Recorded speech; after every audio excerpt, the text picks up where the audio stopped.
Hey, what's up, Slunts? Joker here, and welcome to a brand new series we're going to be trying out here on the Joker Productions channel. I'm joined by my good longtime friend Kurt. Go ahead and introduce yourself, Kurt. Hi there, I'm Curtis. Yes, that is Curtis, the slunt with the most, the original slunt, actually. And today we're going to be going over a bunch of news topics, and hopefully you guys enjoy the format, and we can continue doing this in the future. But first off, before we get into the news, one thing I did want to make a formal announcement about, which I already did announce on the Facebook page. The Alien Isolation Contest giveaway. We already announced the winner on the Facebook page, which was Daniel Norbert. So congratulations to Daniel Norbert. Let's hear it for Daniel. All Woo! right, yeah. Way to go, Daniel. Winning the copy of Alien Isolation, which I talked to him last night on Steam, and I sent it to him. He's very happy, and hopefully he's enjoying the game. Also, I'm going to be giving away a second game, which is Rise of the Triad, because I had it on Steam Extra. So later on at the end of the video, I'll be announcing the winner of that game as well. So stay tuned for that. But without further ado, let's go ahead and jump into the show. Alright, so the first topic we're going to want to discuss this week is something that really does affect a lot of us, or pretty much all of us as PC gamers, and I know Kurt is not very happy about it. I'm not very happy about it. I'm coining the name for it actually as Framegate. Maybe you've heard in the news recently that Ubisoft has come forward saying that games should be running at 30 frames per second because that's their artistic vision, and they think that games look better at 30 frames per second. And it's actually even exceeded to the point now to where there's actually been a leak of a story where an actual Ubisoft representative was at a school giving a speech where he actually said that consoles developers, the Microsoft and Sony, are coming to them and asking them to cap the frame rate on the PC to 30 frames per second for parity across all platforms, so that no one platform can say they have a better game than the other. I could see that their reasoning for that, but I certainly don't agree with it. I think it's absolute horseshit, and I don't think anyone wants to play games at 30 FPS. I really just think it's really lazy on their part. I mean, what do you think about it, Kurt? I'm gonna have to agree. I think it is laziness on their part. I think there's two sides of the story. I think one of them is to do with what do you call it? Trying to get the same game run across more than one device to get the same experience, and then there's the other side, which is the PC, which is just gonna floor the consoles, but as a selling point. I think trying to make them all play the same, not necessarily look the same, but at least try and get the same experience. And if a computer is running it at some stupid frame rate, then why are people going to want to play it on console when they can get it on PC? Yeah, exactly. And I mean, and the bar, they're setting the bar at 30 FPS because that's pretty much, the least common denominator, which would be the Xbox One. It's got the lowest horsepower out there, if you would, of any of the platforms, and they're basically trying to get everything to run like that, so that people won't want to say, oh, I need to go buy this on PC or I need to buy it on PS4. They don't want people to care what they're playing it on, because it's going to look the same on everything. But that really shouldn't be the case. You should get what you pay for, and in the case with the PC, especially with us, 60 FPS for a lot of people is sort of the benchmark as to what they're trying to reach. But then there's even higher niche of gamers than that, like people like us. We both have 144 hertz monitors. We're both running SLI, and for us, 60 is really where it begins. That's not the benchmark. That's the baseline. It's 60 or more, at least for me anyway. I think it is for you too, isn't it? Yeah, I'm exactly the same position. It's annoying when you're getting these bad ports coming across. It's like, hey, it's limited to 30 because that's what you PC gamers obviously want to play at. Yeah, and in particular, like with this game, The Evil Within, that just came out, and I did an Angry Fat Guy video on that. In case you haven't seen it, you can check it out on my channel. But just the 30 FPS cap is just absolutely ridiculous as far as it being part of their artistic vision. It's just a complete load of horse shit, and Ubisoft is even taking it a step further, just trying to act like this is what they want, and it's not the case. They can't get it to run at 60 frames and have all the nice eye candy on consoles, so they're choosing to have the eye candy, but keeping it at 30 frames per second, and then even having to lower the resolution in some cases. And it's just horseshit. They're lying to everyone when they do this. But moving on to the next subject, obviously, in the past month, there's been big news with the 900 series of cards coming out, the 970 and the 980. 970 really hitting a nice price point, right around $330, $350 depending on whether you're going for one of the aftermarket cards or not. and they're getting about comparable performance to a GTX 780, which is pretty impressive at that price point. I mean, right around $300 to get, about the performance of one of my 780s that's pretty mind blowing. But fortunately, there's also the 980 for people with insane amounts of money. I don't know who else has that, but Not me. I personally decided to stick with the 780s because I didn't see a reason for me to upgrade at this time. And I'll be doing a full video this week, actually doing a comparison on the 780s versus the 980s. But Kurt, what can you tell us so far about your experience upgrading to the 980s and from what you came from as well?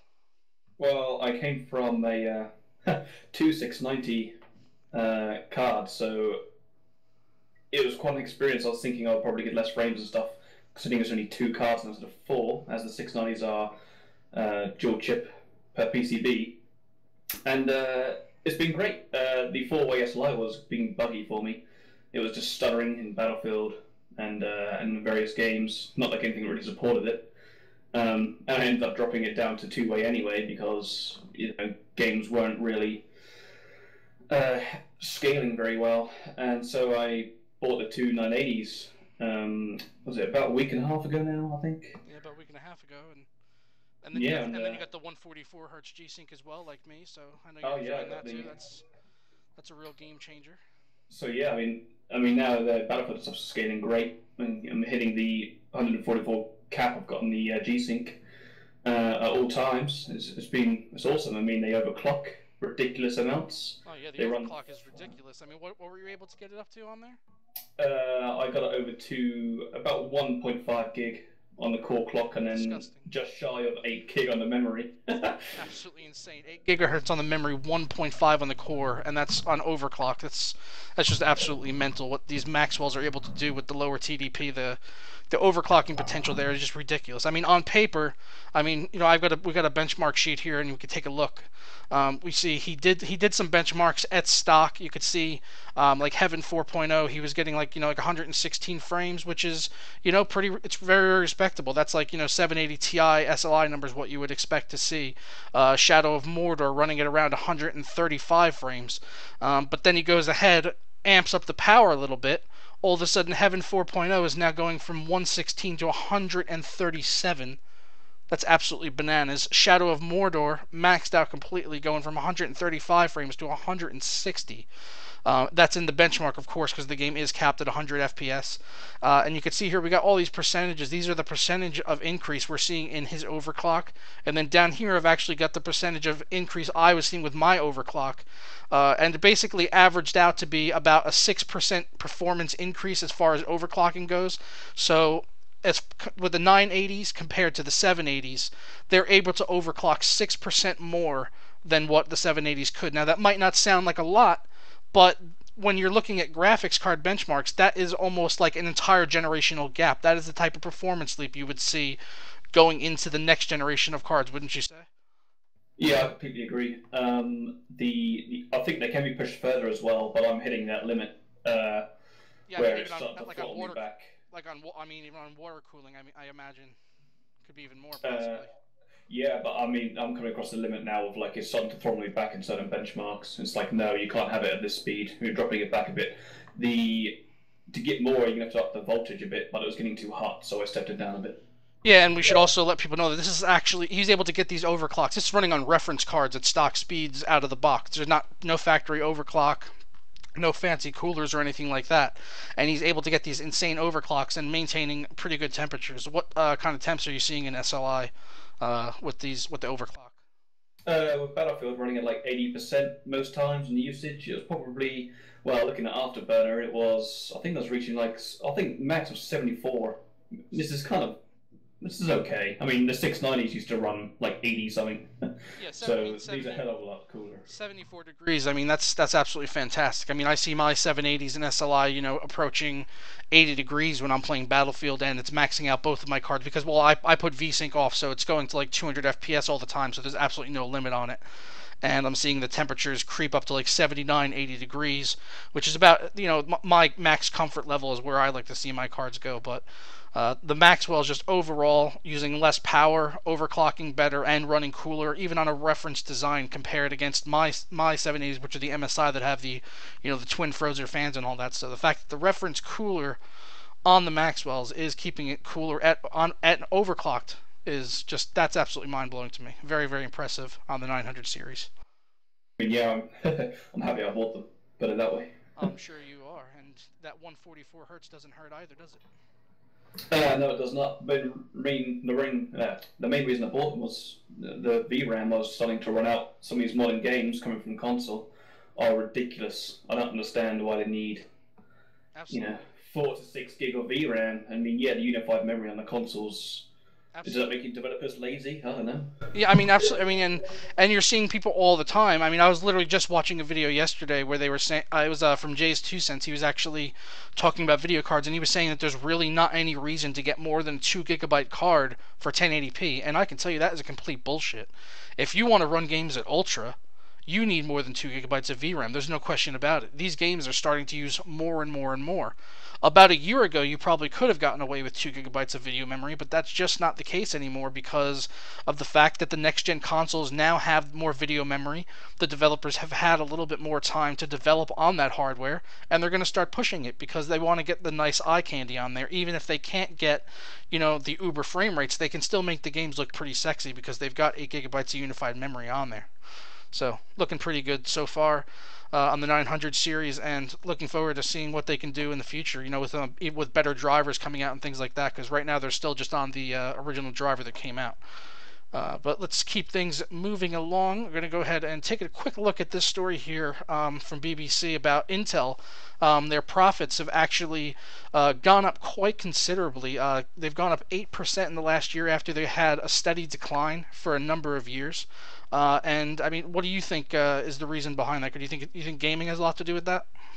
I think it has. I think also just things, for instance, is like servers and stuff are starting to use a lot more of these like 12-core processors. I know at work we were starting to buy more. Yeah. Things with a lot more grunt in them, and a lot of servers and stuff need them. So you've got these ridiculous processors now that are so fast for serving websites and stuff. Intel have got the niche. Yeah, and especially for video editing, Photoshop, things like that. I mean, Intel is really what you're going to need. And it's just, honestly, it's really been quite a while since we've seen anything from AMD on the processor side just for CPUs. They've dedicated a little bit of their resources to developing APUs and stuff like that, but I mean, we really haven't seen a really big contender to come out since like the FX 8350. And that was how long ago? That was out like when our processors came out, the i5 3570K. So the fact that that's still their flagship processor for gamers, and being an 8-core processor, that's quite a while ago. You're looking at 2-3 years ago since they've made a really big leap, and Intel's really just there because the market is there for the taking. They really don't have any competition as far as AMD is concerned. I think AMD are just happy with the consoles and working with them. Yeah, they're definitely making a lot of money selling all their processors and shitty graphics cards to consoles so that they can all run their R9 265Xs or whatever the fuck they have in those little lock boxes. All right, but let's move along to something a little bit more lighthearted, something I'd like to maybe try to keep consistent in if we do these things on a weekly basis. Just kind of throw a curveball in there, do a little bit of a weird news story.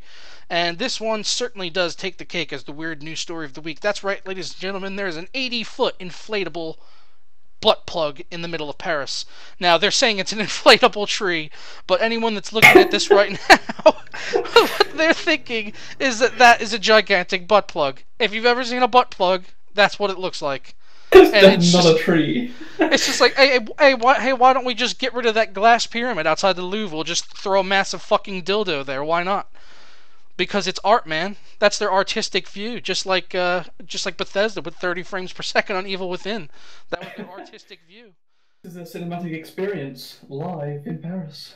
Yeah, I mean, and this is the French we're talking about. I mean, I expected their idea of art to be a big white surrender flag. Like an ultimate troll. Don't you just want to sit on it? Oh man, It's like Troll just came along and just like, I'm just gonna leave that there, move that's worse. along. That's worse than Randy Marsh dropping his 8 Keurig-sized log into the bowl after having all of that Chinese food for a week, which we Oh, can definitely attest to as being a possibility, as we are both addicted to Chinese food.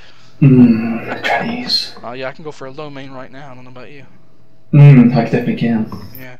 All right. So that's enough for a fun little news story looking at the massive butt plug dildo in Paris. Uh, Real crowd pleaser, I'm sure. Another big story here: Google looking to go wireless with their fiber technology. It seems as though that getting the infrastructure in place for hardwired Google Fiber everywhere has been, they've sort of bitten off a lot more than they can chew. In that regard, it's difficult getting the infrastructure in place, especially when there's a lot of stuff there, and there's just not enough room for them to work their way in, into the places where AT&T has got a lot of has tons and tons of wire just running through this country, and Google's barely been able to make it into one or two cities at a time, and now they're looking to go completely wireless. But it would be 6 times faster than Google Fiber. I mean, could you imagine having Wi-Fi 6 times faster than Google Fiber, like gigabit wireless on the go anywhere you can be? Oh, that'd be incredible. Downsides, I guess, would be Wi-Fi is intermittent, and the more you put on the networks, the more it's going to bog it down. I mean, I'm getting the same issue in my house with a few other people around, let Yes. alone in a town or a city. Oh my god, I'd be like, wow, let's all try and share that 5 gig network. Yeah, Good luck with because that.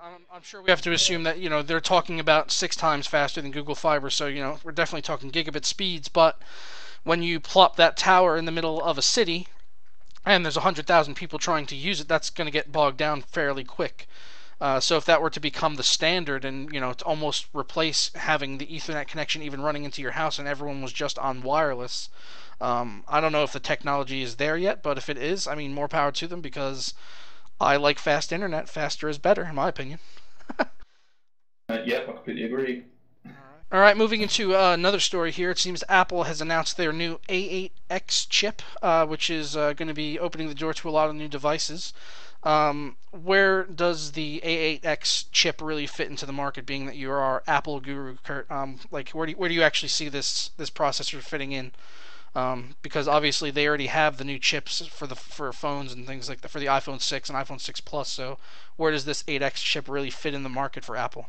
Well, to be honest, I was really confused why they made this new chip. I was when they announced the iPad Air 2, I expected them just to stick the A8 chip from the 6 Plus into it, but they somehow came up with this idea of making a new one, which is even faster. Um, so yeah, they got these new iPad Air 2s with the new A8X chip in, which has like double the speed for GPU performance. It can compute a lot of stuff a hell of a lot quicker, and it's got a hell of a lot more transistors in it by the looks of it. Um, and they did some benchmarks and stuff, and it showed this performance of from the previous gen to this one. They didn't show the 8 versus the A8X, but did show the iPad Air versus the A8X, and yeah, it was like double the performance. So Pixelmator, a large third-party Photoshop-like app, was demoing their uh, application on the iPad Air 2, and it's performing up to 3 times the speed for doing the same GPU computing. So it's very impressive. I guess they need the extra performance for the size of the screen because it's. I'm not. Did they up the screen on this one? No, it's the same resolution, but it's a technically better Retina display than the previous one. And they're also talking about like 4K TV, 4K gaming. I mean, is this thing really going to hold up to 4K gaming? No, it's not. I It's gonna mean, be yeah, it's gonna be like 25 frames max if you're lucky. unless they're gonna go slap like four Titan Zeds into the back of this thing, I really don't see it handling 4K gaming all that well, to be honest. I think you can handle 4K web browsing, and that's about 4K it. web browsing, and that's about it. And Yeah. all the amazing 4K YouTube videos, which are actually 1080p. Like, if you want to watch a YouTube video in proper 1080p, make sure it's been uploaded in 4K, because that's about the only way you're going to get the proper interpolation. Because 1080p on YouTube is just an absolute joke. Uh, but hopefully that'll get better sooner or later. it's surprising that they said 4K displays, not 5K with their new display. Oh yeah, 4K is already on the way out, and it's not even in. I mean, Yeah. I talked to people, and I mentioned, oh yeah, 4K and all that. They haven't even heard of it. A lot of people I talk to, I mean, outside of computer friends and stuff like that, they don't even know what 4K is. Yeah, it's weird. A few guys at work are just suddenly digging into like how's 4K performing. I was like, it's performing pretty bad. Yeah, it's like yeah, if you want to play all of your games at 15 frames per second on $5,000 worth of hardware, by all means, go ahead and get yourself a 4K display. I'm sure it'll be awesome moving your mouse around as though it was moving through a bowl of stew. I bet Ubisoft would like that. Yeah, take. I heard one guy started moving his mouse in the morning around 8 a.m. He was able to get to the other side by around noon, lunchtime. So Oh, wow, that's impressive. That's yeah, it's better than last year. we're finally seeing a need for 10,000 DPI mouses, so you can actually use it on a 4K display. Yeah, maybe you can finally upgrade your mouse. Because that's what everyone needs to do is upgrade their mouse. I need the new Death Adder. Oh wait, you're already running a Razer Mamba. You must need the new 2014 Mamba because it's Ooh, so different. That's it's got the innovation, new bro. glow on it. We've added an extra 800 DPI that you can't use. All right, All yeah. right, sweet. High five. Mm. All right, so to wrap up the show, let's go ahead and move into just a little bit of gaming talk about games that are maybe going to be coming out and games we're playing right now. I know right now we've both been playing Alien Isolation a fair bit and Shadow of Mordor. I did reviews for both of those on my channel, which you could check out. Kurt, what are you thinking of Alien Isolation and Shadow of Mordor? I'm loving Alien Isolation. It's great. It's probably what I wanted an Alien game to be, instead of just a run and gun like AVP. So it's pretty cool, and it's so authentic as well. It's it really throws you in there, but be sure to play it in the dark. Oh yeah, and just the realism that they've done as far as recreating the ships to be like correct to the films is really impressive. They had I was reading an article. They had loads and loads of models that were actually sent over to them by 20th Century Fox of like 3D scans of the ship where they filmed on the Nostromo, and they recreated this thing like almost like on a 1-to-1 scale. It's really impressive.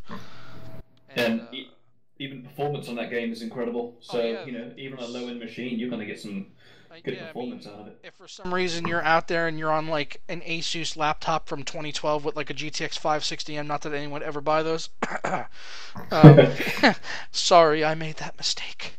But yeah, even if you are running like something like a 560 or maybe even a little bit lower, I think you can probably handle this game pretty much maxed out 1080p getting 60 FPS because on a single 780, I'm seeing 100 to 150 frames, and with two cards, it's approaching 300. It's absolutely disgusting. The game is just very well optimized, and overall, it looks excellent. There are some parts that are a little iffy, like certain textures, but they do a really good job of masking it with the incredible lighting that is in the game, which is surprisingly not that taxing. The game is using like nothing on video memory. It was using like less than a gig.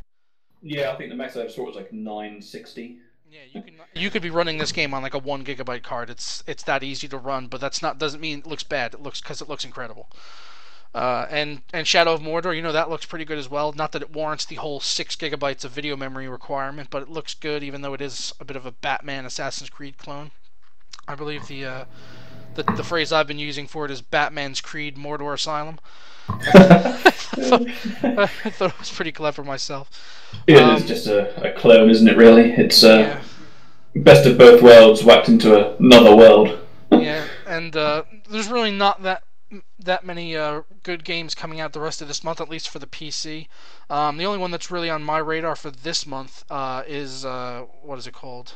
Lords of the Fallen, which kind of looks like a Dark Souls ripoff, but the combat is more like Darksiders, which are two games that I don't really like, but for some reason this one actually looks pretty good. So I'm looking forward to checking out Lords of the Fallen. Yeah, it does look pretty good. Looks all right. I'll try it out. I'll try out the demo of that one. Okay, yeah. Yeah. Might just send me that. Arr, arr.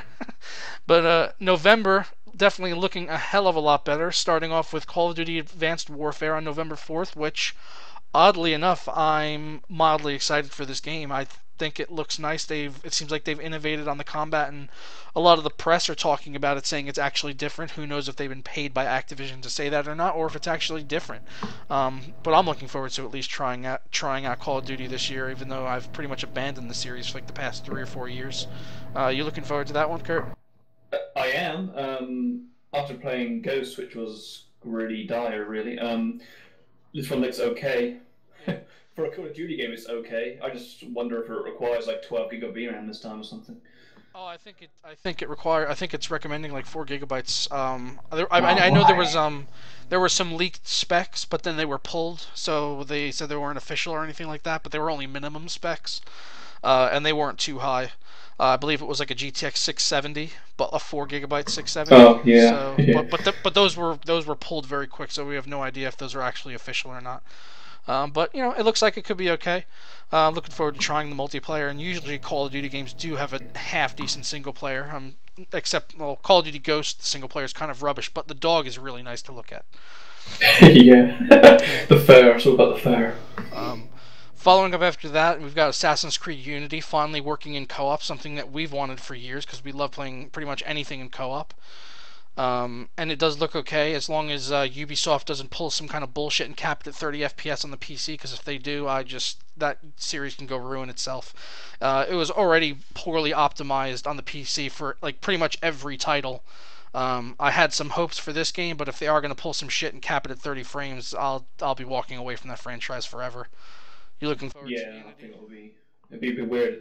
It's weird because they when what was the last one? Black Flag came Black out. Flag, yeah. Yeah, they sort of stuck this Nvidia tech and stuff in it, and it still ran like gash. It doesn't matter what you threw at it. Yeah, It it's was not. their giant open world engine is not very optimized Yeah, at all. and despite the fact, like you were saying, it was an Nvidia GameWorks title, so the fact that it just it was capped at 60 FPS, which I could live with that, but it looked nice. It had really good lighting and had the TXAA in there and stuff like that. But and then they added in PhysX later on, and it did look good, but the PhysX ran like absolute crap. I could run the game pretty well on the two 780s. I can get 60 frames, but I have to turn down the PhysX to low.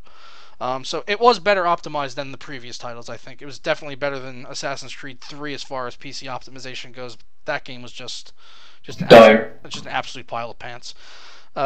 Moving along, we got Assassin's Creed Unity, and then rounding off the year, two very big ones. Looking forward to Far Cry 4. That should be really really good. Looking forward to the co-op in that. And then also Dragon Age Inquisition. My God, does that game look? But after Assassin's Creed Unity, there's a couple more games coming out. Obviously, well, Grand Theft Auto 5 is coming out on the Xbox One and PS4, but I really care less. It got delayed on the PC till next year, so next year I will be playing that. But the last two games in November that I know we're both looking forward to is Far Cry 4, especially for the inclusion of co-op this time around. The game pretty much looks identical to Far Cry 3 graphically and stuff like that. It's in that same Dunya engine, which was You mean you didn't like the co-op on Far Cry 3? don't even mention that co-op to me on Far Cry 3. What was the objective? Ride around on quad bikes and pick up balloons or something? Pick up bombs to put against this mythical sort of wall that you could just drive around and Yeah, blow it up.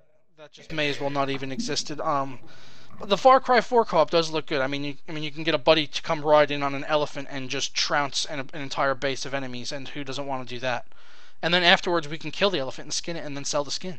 So That sounds good to me. it does sound good to me. I mean, it's not going to be the full island though this time. They are limiting it to a certain area, but it's a very very big area. They're saying it's about equivalent to the first area in Far Cry 3 before you travel to the second area. So we are getting a pretty big sandbox to play in on co-op.